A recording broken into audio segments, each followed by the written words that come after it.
Hey guys, welcome back to another episode of Hearthstone. Today I'm happy to say it is May 1st, which means it is the end of our last season. That's right, we made it all the way down to rank 12 last month, which was pretty fun and a good experience, I think. Although, I think both you guys and I are both ready for a little bit of a break from just pounding our way in standard, and I'm hoping we can have a little bit more variety now that things are going to be a bit calmer. And on that note, I thought we'd try something different from the repeated Pirate Warrior quest rogue stuff that we've been going back and forth on the last 30 days or so, and switch over to Token Druid, which is the current most popular, from what I can tell, Druid meta that's going on right now. It's pretty neat. It's based around, obviously, tokens, putting a lot of small creatures out that may not be based on individual cards in your hand, so you're getting really good value, and then buffing them up once you have a good amount of board control. So you expect, like, the Roar and stuff like that.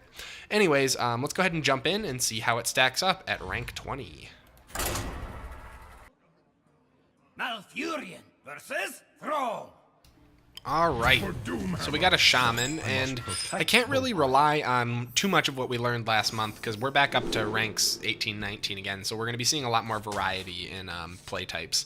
I'm going to hold on to Power of the Wild and Gakala here, however I will definitely dump the second one. I don't need two of those. You can see from my deck listing here, it's a lot of very small mana cost creatures. It's really about that value. Bittertide is kind of our ringer here, so we'll be seeing him later in the game. But 5 mana, 8/8, pretty sweet. For now, let's Firefly, get some sweet value, and end our turn. My greeting. I'm still pretty new to this deck type, so forgive me if I have any misplays, but we're going to learn it together. I think it should be fun. I'm going to hold off on the Gakala, and I'll definitely hold on to the Power of the Wild, because that's got too much cool AoE, and we'll just go ahead and Argent Squire, Flame Elemental, start filling up the board here. It's worth noting, he very likely, as a Shaman, is going to have some early game control, but we're just going to have to roll with it best as we can. Alright, so there's the Savage Roar, although a little early for that. He's got a 2/2, which is slightly annoying. I think I'm tempted to use Power of the Wild here, just buff all my guys right off the bat. And I don't think that would really be too bad of a deal.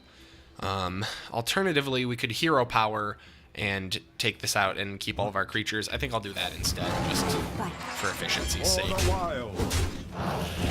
That way, hopefully, if he doesn't remove our creatures next turn, we can play a later game Power of the Wild and buff more creatures with it.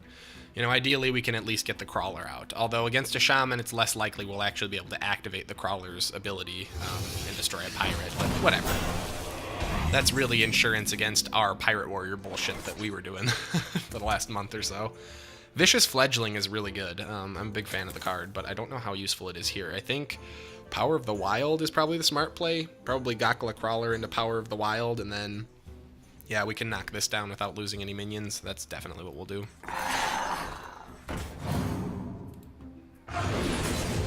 And then we can do this. I fight. Keep him from getting any momentum, although it's worth noting, since he is playing apparently an elemental deck, or it seems likely, a lot of those elemental bonuses trigger off of if you played one last turn, not if there's an elemental in play. Case in point. Which is a pretty big advantage over most creature types, I have to say. You don't have to worry about them staying on the board, just making it to the board. Let's see, we can deal 2, so 5, 9, 13. We can deal 17 damage this turn if we want a Savage Roar. It might not be a terrible opportunity to take. What? Alternatively, oh, and actually we can deal 19 and even 20. Might not be a terrible idea considering. Alternatively, we could just lay Bittertide Hydra and just go for the face this turn and let him worry about the Bittertide. That might be smarter. Let's do it that way. Let's play Bittertide and let him focus on the Bittertide and just go for the face with all of our minions. I fight. And then we have lethal if he can't remove our minions next turn, and if not, we have a big ol' 8/8. Please no Maelstrom Portal, please no Maelstrom Portal. Hex, okay. That's okay, we can still deal a good amount of damage. Please no Taunt Totem. Ha! Okay, so we can deal 1, 2, 3, 4, 5, 6, 7, 8, 9, 10, 11, 12, 13, 14, 15, 16, 17 damage. So he'd be at 2. That's not terrible.